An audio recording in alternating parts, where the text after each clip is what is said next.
Bismillahirrahmanirrahim. Assalamualaikum warahmatullahi wabarakatuh. Anak-anakku sekalian, kali ini kita akan mempelajari mengenai life cycle costing ya. Eh, jadi begini anak-anak ya, siklus hidup produk atau product life cycle ya. Itu ada dua aspek yang dapat kita pelajari di dalamnya. Itu yang satu adalah cost life cycle ya, jadi siklus hidup produk yang dilihat dari pembiayaannya itu life cycle costing gitu ya, dan juga bisa dilihat dari penjualan. Kalau dari pembiayaan yang kita namakan life cycle costing, sedangkan jika dilihat dari penjualannya, maka ini kita kenal dengan sales life cycle ya, atau daur hidup produk. Daur hidup produk yang dilihat dari sisi penjualan. Nah, cost life cycle itu adalah urutan aktivitas dalam perusahaan mulai dari riset dan pengembangan, desain, produksi atau penyediaan jasa, pemasaran, distribusi, dan pelayanan kepada pelanggan. Nah, ini dilihat dari perspektif biayanya yang timbul dari setiap aktivitas pada saat produk itu dari saat produk itu lahir sampai ke tangan pelanggan gitu ya, dari sudut biaya gitu. Nanti kita akan lihat gambarnya seperti ini. Kita akan lihat, nah ini life cycle costing ya, kegiatan-kegiatannya dari mulai riset dan pengembangan, kemudian desain, produksi, pemasaran dan distribusi, kemudian bagaimana produk itu sampai di tangan pelanggan.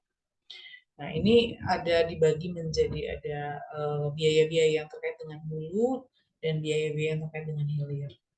Namun, ini kebetulan untuk yang sales life cycle-nya yang dilihat dari penjualannya tidak ditampilkan ya di sini karena kita tidak konsentrasi ke situ. Kita akan konsentrasi kepada life cycle costing-nya. Nah, anak-anakku, mungkin kalian ketemu di mata kuliah lain ya, di marketing atau di mata kuliah manajemen operasi misalnya. Mungkin kalian juga pernah mendengar istilah sales life cycle, di mana kurvanya itu kira-kira berbentuk menyerupai lonceng gitu ya. Nah, itu urutan atau fase-fase hidup produknya dan jasa di pasar, mulai dari produk itu dikenalkan atau jasa itu dikenalkan, kemudian terdapat pertumbuhan dalam penjualannya, kemudian kematangan, kemudian penarikan, dan kemudian karena penurunan, dan kemudian karena sudah terjadi declining dari sudut penjualannya, maka produk itu akan ditarik dari pasar. Nah, pada life cycle yang terkait sales ya, sales life cycle itu tadi kan ada, saya ulangi ya, dari mulai introducing, growth, maturity, dan kemudian declining. Nah, itu semuanya terkait dengan penjualan ya. Maka itu kita tidak fokus ke situ, jadi kita ke bagaimana aktivitas-aktivitas di dalam daur produk itu yang terkait dengan biaya, dari mulai riset dan pengembangan hingga ke pelayanan pada pelanggan. Kemudian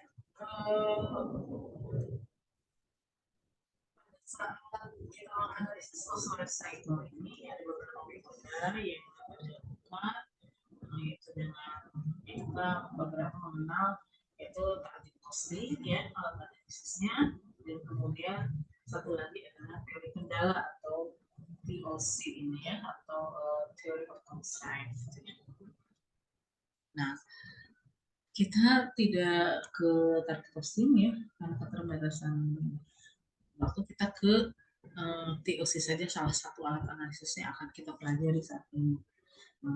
Jadi tadi sudah ada dua, yaitu target costing dan teori kendala atau TOC, theory of constraint. Target costing itu cara yang sangat bermanfaat untuk mengelola kebutuhan terhadap trade-off antara peningkatan fungsional dan semakin tingginya nilai. Jadi kalau misalnya kita mau masuk produk ya, itu ada kita bisa mempertimbangkan fungsionalitasnya yang meningkat, tapi kemudian ada trade off ya, itu meningkat fungsionalitasnya, tetapi eh, ada peningkatan biaya di dalamnya gitu ya. Atau biayanya rendah ditekan, fungsionalitasnya mungkin akan dikorbankan gitu ya. Jadi itu ya, istilah trade off. Sebenarnya ada beberapa ya, untuk target costing. Yang pertama adalah menentukan harga pasar dulu, kemudian laba yang diharapkan berapa gitu ya, mempertimbangkan. Kalau pada saat menentukan harga pasar kan yang mempertimbangkan kompetisi gitu ya dan beberapa hal. Kemudian karena ada harga pasar yang sudah dibatasi oleh kompetisi ya, kita tidak bisa terlalu luas di situ, maka sekarang kita tentukan labanya ini berapa gitu. Nah dari situ karena laba dan harga sudah ditetapkan, maka yang bisa dilakukan adalah berapa target biaya pada harga pasar yang dikurangi laba yang diharapkan. Jadi target costnya berapa? Si produk dengan laba dan harga yang sudah ditentukan. Baru kemudian melakukan rekayasa nilai atau value untuk mengidentifikasi cara yang dapat menurunkan cost produksi atau biaya produksi ya, sehingga tercapai target biaya yang diinginkan. Nah, biasanya menggunakan Kaizen costing dan pengendalian operasional untuk mendapatkan biaya di pabriknya.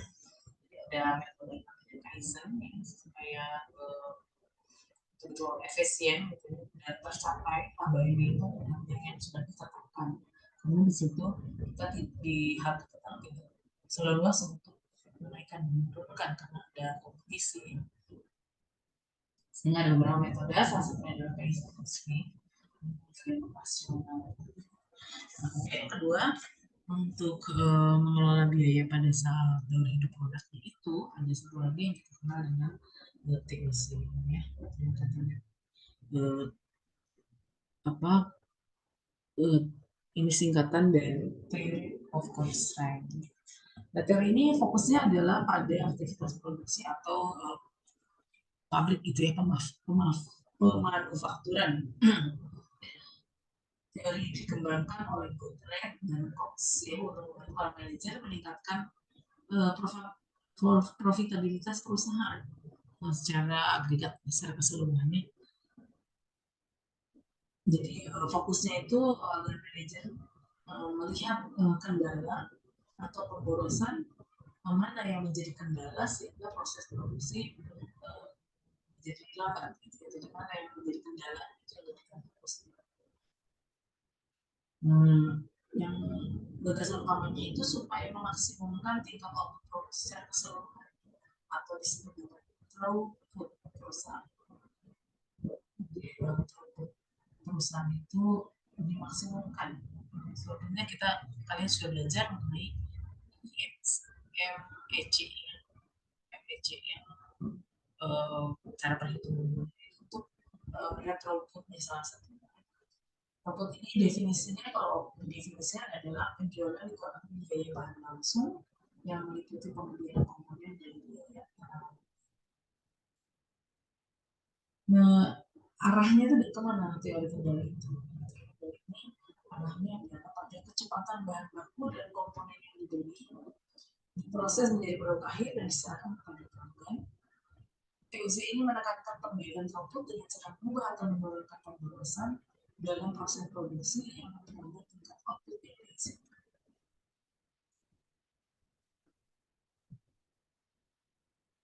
Jadi pendekatannya lebih ke jangka pendek untuk menganalisis profitabilitas ya, karena yang difokuskan itu hanya pada komponen biaya bahan baku saja. Nah, apa saja tahapannya? Ya, tahapannya kira-kira kalian bisa pelajari di sini. Yang pertama adalah mengidentifikasi kendala mengikat atau binding constraint ya. Jadi menggunakan diagram jaringan atau network diagram.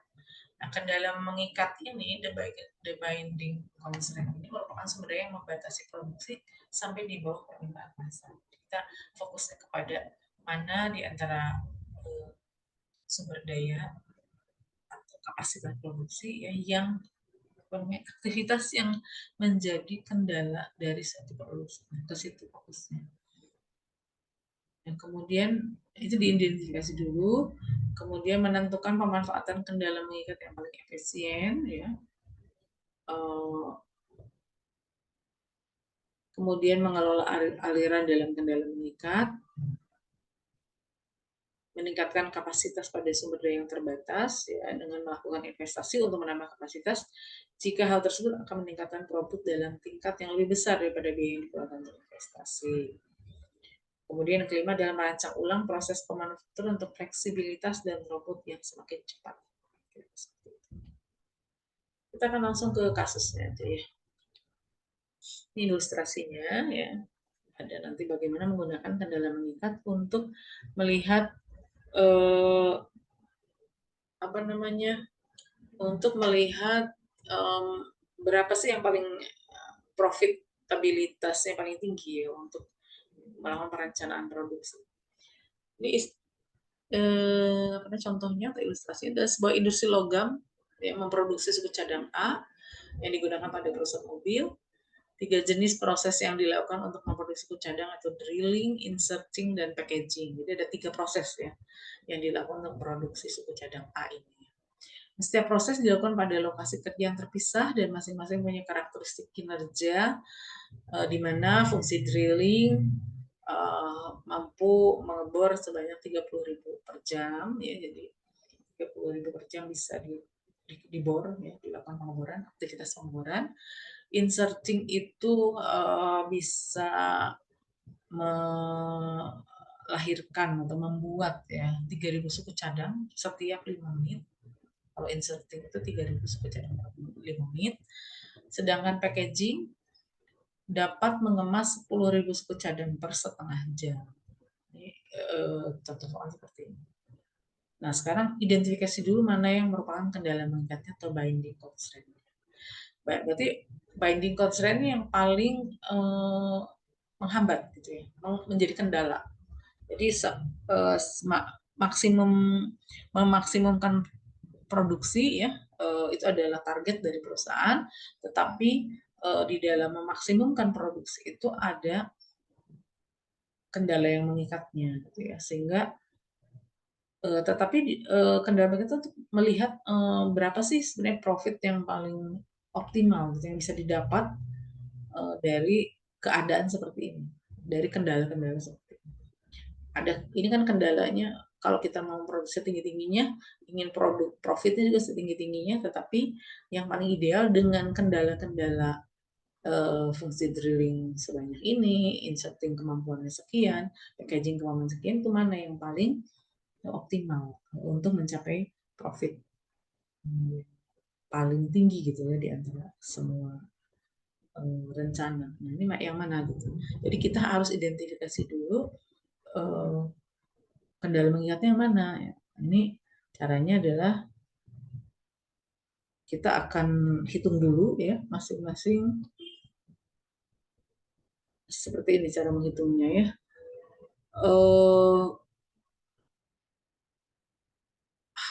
Sekarang kita lihat dulu fungsi packaging merupakan kendala mengikat katanya ya, sebab hanya 20.000 suku cadang yang dapat dikemas dalam waktu 1 jam. Dalam 1 jam 20.000 suku cadang yang bisa di package ya. Ini kan karena ini satuannya dibuat 1 jam per jam dulu ya. Kalau 10.000 suku cadang per setengah jam berarti 1 jamnya 20.000. Sedangkan drilling ya, drilling itu bisa berapa lama dibuat dalam 1 jam itu 30.000. Kemudian 3.000 suka cadang per 5 menit berarti 60 menit bagi 5 ya, karena 1 jam itu 60 menit dibagi 5 berarti ada 12 kalinya, dikalikan per 5 menitnya 3.000, jadi 12 kali 3.000 berarti 36.000. Nah, di antara angka-angka tadi 36.000 drilling dalam 36.000 inserting dalam 1 jam, drilling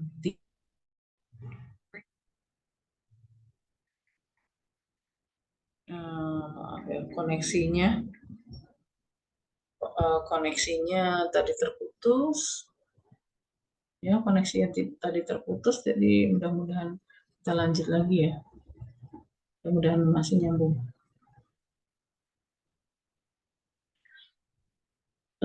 Koneksinya sedang jelek kebetulan, mudah-mudahan tidak mengganggu ya. Kemudian tadi kita lihat bahwa di antara semua kendala ini ada kendala yang mengikat, jadi ini jadi tidak bisa dilakukan drillingnya, inserting juga tidak bisa sebanyak, bukan tidak dilakukan ya, tidak bisa 30.000 per jam, inserting juga tidak bisa 36.000, tadi 36.000 ya. Nah,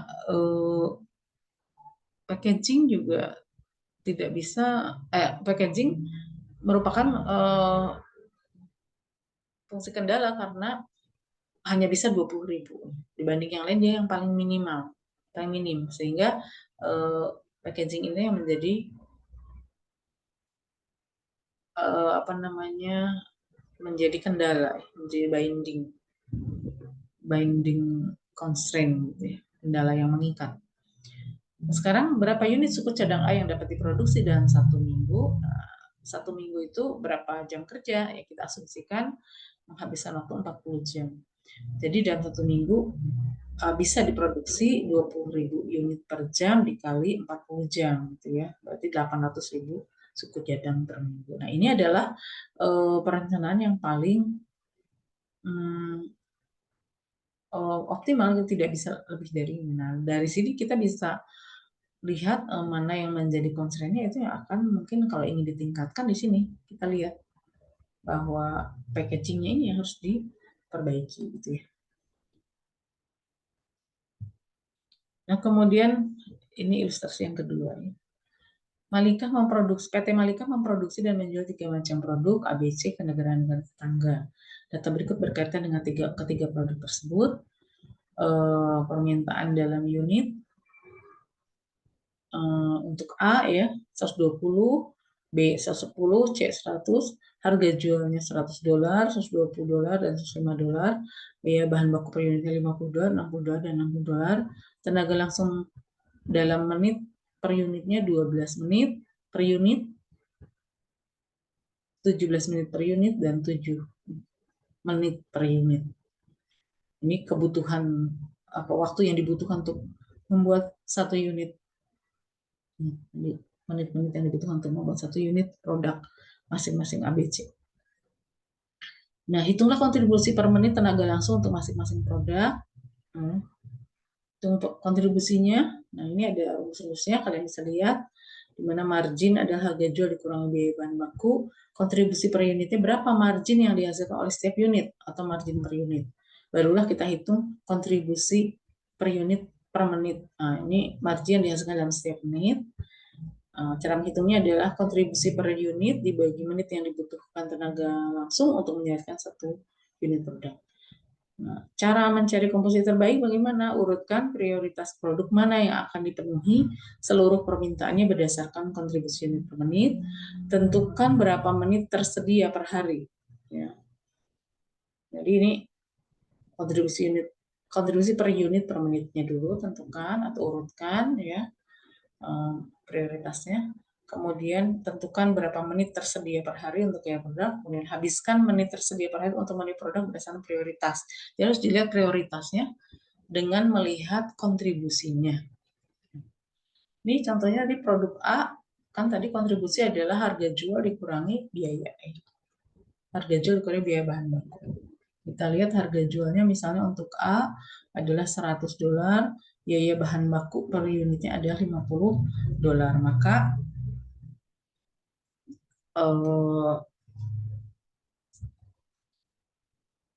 produk A ini adalah $50 kontribusi per unitnya. Produk B $60, produk C $45. Ini per unitnya. Sekarang per menit ya. Per menitnya karena ini waktu yang dihabiskan untuk buat 1 unit kan 12 menit. Berarti per menitnya $50. Untuk produk A $50 dibagi 12 menit. Berarti per menit, per unit itu $4,16. Produk B $3,53 dan produk C $6,43. Jadi ini urutannya kita urutkan ya untuk membuat komposisi produk mana yang paling prioritas. Kita lihat dari kontribusinya adalah produk C ya, karena produk C itu per unit per menitnya itu memberikan kontribusi margin sebesar $6,43. Yang kedua adalah produk A sebesar $4,16. Baru kemudian produk C. Jadi kalau mau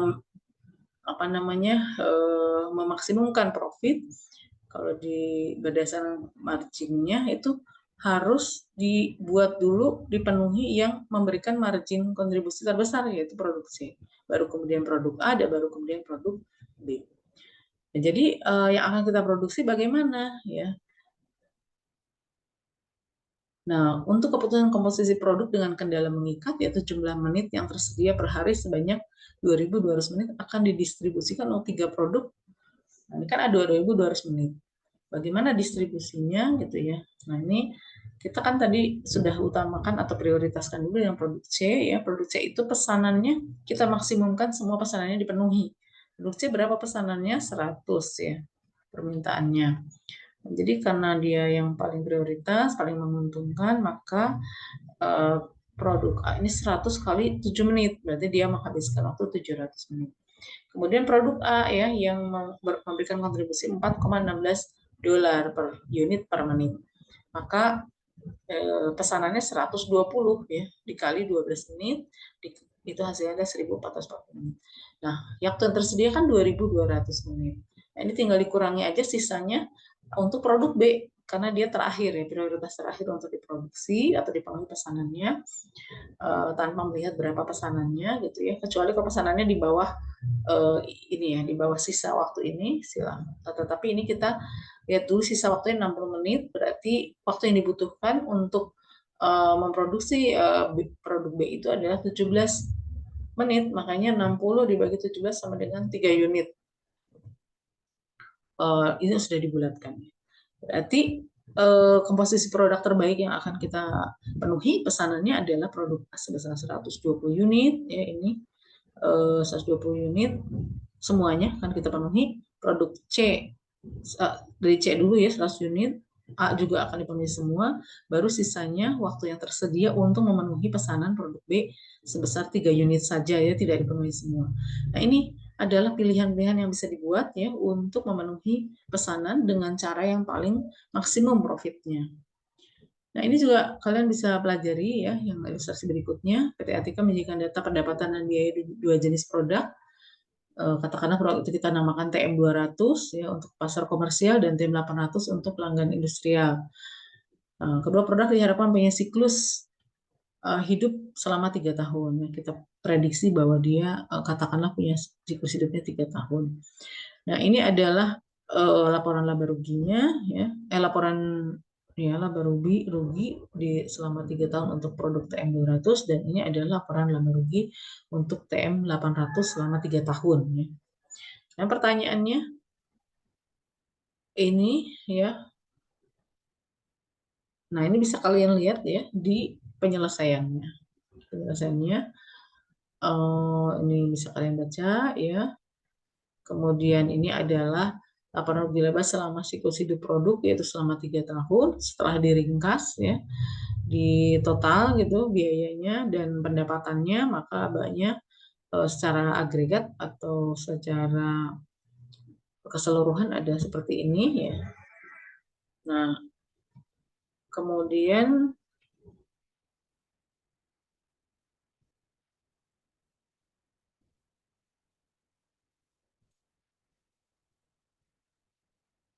kita analisis bahwa dari 3 tahun laporan laba rugi atau rugi laba tersebut diketahui bahwa produk TM200 lebih menguntungkan itu sebesar $500.000 ya keuntungan dalam 3 tahun. Ini diringkas ya dari laporan ini. Kemudian yang pertanyaan ketiganya, buat daftar yang menunjukkan setiap kategori cost dalam bentuk persentase cost total per tahun. memberi perhatian khusus kategori riset dan pengembangan dan pelayanan pada pelanggan. Ya tinggal ini presentasi aja ya. Kalau R&D itu berapa persen dari keseluruhan biaya ya, total biayanya 1.460.000 karena dari keseluruhan biaya ini 1.460.000 ya untuk tahun 1 TM 200. Nah ini kan TM 200 ini dijumlahkan pada tahun ke-1 berapa total biayanya, di total masing-masing komponen ini dibagi, bisa riset dan pengelolaan 1 juta dibagi total semua biaya ini dikali 100%.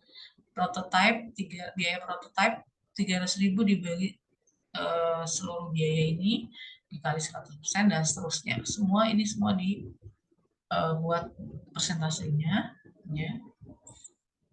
Kemudian begitu untuk TM800 maka di sini ada analisisnya ya, mana yang lebih rendah dan penekanannya ada di mana gitu ya,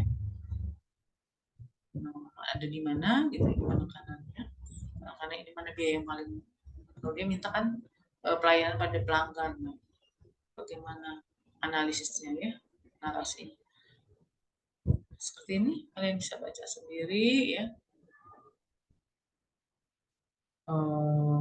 Kalau ini ya, ini ada saya sertakan juga ya, pengendalian produk, pertumbuhan, kematangan, penurunan. Nah, saya kira kita tidak perlu ke situ. Ini ada latihan. Ini sudah pernah saya kasih. Ini juga sudah pernah. Nah ini silakan dibuat latihan. Latihan ini dikerjakan ya.